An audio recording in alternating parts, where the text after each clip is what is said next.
नमस्कार, मैं ऋचा जोशी आपके समक्ष हाजिर हूँ। हमने देश की आज़ादी का जश्न अभी 5 दिन पहले ही तो मनाया है, पर हैंगओवर है उतरने का नाम ही नहीं ले रहा। आत्मनिर्भर भारत, समृद्ध भारत का प्रशस्तिकरण हम भले ही कितना कर लें, पर वास्तविकता में आज़ादी के नाम पर लोग जिस तीव्रता से पारंपरिक सीमाओं का उल्लंघन कर रहे हैं, अपनी जिम्मेदारियों से भाग रहे हैं, इसे सतत प्रगति कहने में संकोच होता है। पाश्चात्य समाजों में आज़ादी का मतलब सामाजिक, पारिवारिक और सांस्कृतिक उत्तरदायित्व से विमुक्ति को माना जाता है, पर भारतीय जीवन दृष्टि में स्वतंत्रता का मर्म आत्मनियंत्रण, कर्तव्य परायणता और मर्यादा में नहीं। आज भारतीय मानस एक ऐसे दोराहे पर खड़ा है जहां मर्यादा पुरानी पगडंडी की तरह लगती है और स्वच्छंदता किसी तेज रफ्तार राजमार्ग की तरह, भले ही उसमें दुर्घटनाओं की भरमार हो। मुक्ति की चाह में सब दौड़े चले जा रहे हैं, बस दौड़े चले जा रहे हैं बिना ये समझे कि मुक्त किससे होना है, समाज की उपेक्षाओं से या फिर स्वयं की जिम्मेदारियों से मुक्त होना है। अपनी जिम्मेदारियों से आजादी पाने के लिए परिवार की उन जड़ों पर भी प्रहार करने में जरा सी भी शर्म महसूस नहीं होती जिनकी नींव पर परिवार रूपी बुलंद इमारत खड़ी हुई। अब ऐसा दौर आया है जिसमें परिवार दूर की बात, परिवार की बातें तक करने की भी फुर्सत किसी को नहीं है। आजकल संवाद के स्थान पर इमोजी या संदेश भेजकर औपचारिकता पूरी करने का ट्रेंड बढ़ निकला है। परिवार के सदस्यों को भी इसी तरह की कनेक्टिविटी से समझौता करना पड़ता है। आजादी के महोत्सव के दौरान कई घटनाओं ने काफी मायूस किया, चिंतित किया। सिलवासा, नरेरी, तिलाड़ मुख्य हाईवे स्थित रिलायंस पेट्रोल पंप के पास एक बेटा अपनी वृद्ध माँ को ये कहकर छोड़ गया कि अभी लौटकर आता है तब साथ ले जाएगा, पर ये कलयुगी बेटा वापस लौटा ही नहीं। मेरठ के मशहूर शायर शबाब मेठी दिनेश कुमार स्वामी, जिनकी उम्र 80 वर्ष है, भी नितांत अमानवीय अवस्था में पाई गई। उनका बेटा बेंगलोर में पोस्टेड है। उसे डर है कि कोई उनका मकान अपने नाम ना कराए, इसलिए किसी को भी उनसे मिलने की इजाजत ही नहीं है। शायर महोदय का सारा खर्च उनकी पेंशन से चलता है। घर में एक नौकर भी उनकी सेवा शुश्रूषा के लिए है, पर नौकर उन्हें दिन भर शराब पिलाकर अलग अलग तरह का नशा करवा कर रखता है। गीले सड़े हुए बिस्तर में दीनहीन शबाब मेरठी किसी से फोन पर बात कर अपना दुख भी नहीं बता पाते, क्योंकि फोन रिचार्ज कराना बंद कर दिया गया है। पता नहीं इस दौर में लोग माता पिता को क्यों अनावश्यक बोझ समझने लगे, उनके प्रति असंवेदनशील होते जा रहे हैं।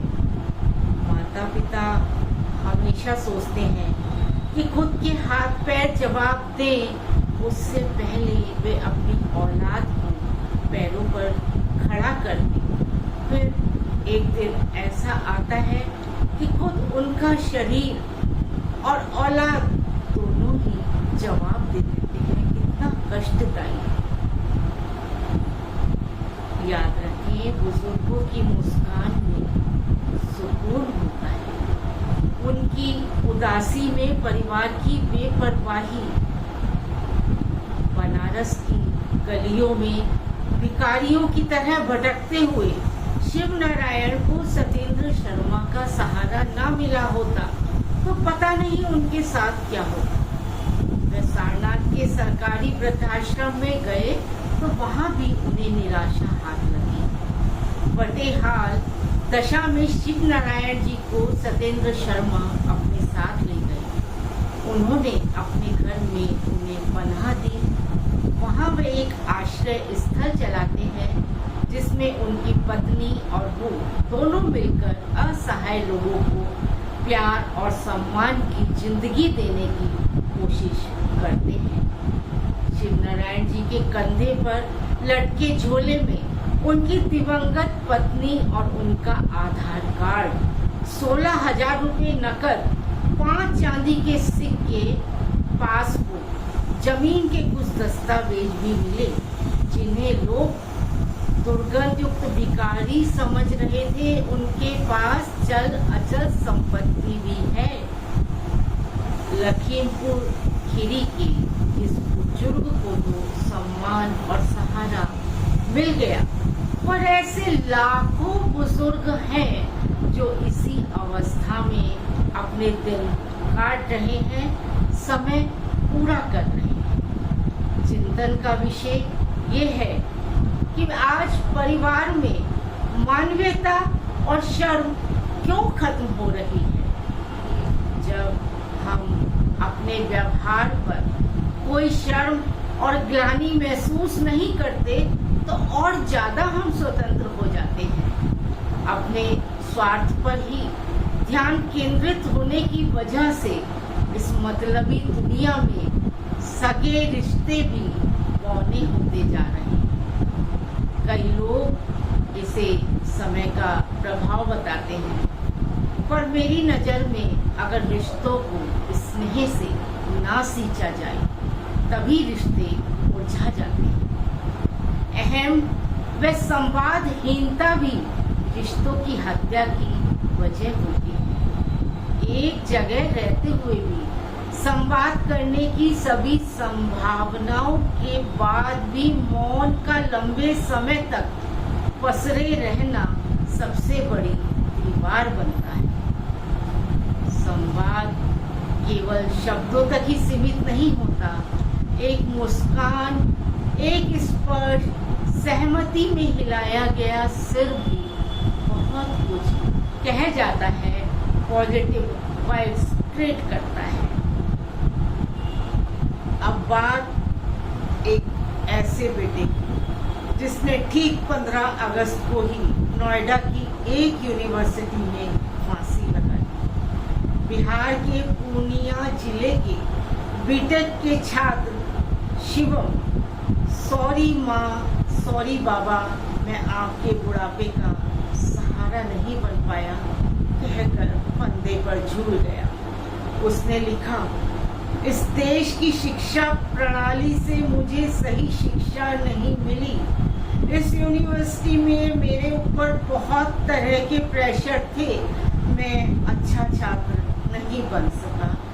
मैं अपने सभी अंगों का दान करना चाहता हूँ।